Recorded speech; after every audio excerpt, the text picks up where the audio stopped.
अवाबीन पढ़ना। आम तौर पर मगरिब की नमाज के बाद जो नवाफिल पढ़ी जाती हैं उनको अवाबीन की नवाफिल कहा जाता है। ये अवाबीन की नवाफिल कम से कम 6 रकात हैं और बाज़ रिवायात में 20 तक भी इनकी तादाद आई है, 20 रकात भी इनकी तादाद आई है। और अहादीस में 6 रकात के एतबार से हो या 20 रकात के एतबार से हो, इनके बड़े फ़ज़ाइल वारिद हुए हैं। कोशिश करनी चाहिए कि मगरिब की जो 2 सुन्नतें हैं उनके अलावा अलग से 6 रकात पढ़ ली जाएं, लेकिन अगर वक्त कम हो तो उन 2 रकात को भी इन 6 रकातों में शुमार किया जा सकता है, उसमें भी नियत की जा सकती है। बहरहाल अहादीस के एतबार से इनके बड़े फ़ज़ाइल वारिद हुए हैं।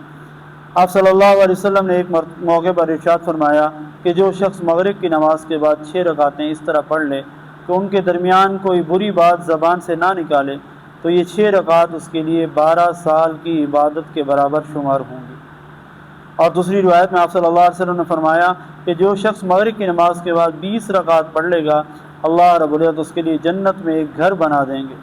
इन फजीलतों को हासिल करने के लिए मगरिब की नमाज के बाद अवाबीन के नवाफिल पढ़ने का पूरा एहतमाम करना चाहिए। अल्लाह रब्बुल इज़्ज़त हम सबको इसकी तौफीक अता फरमाए।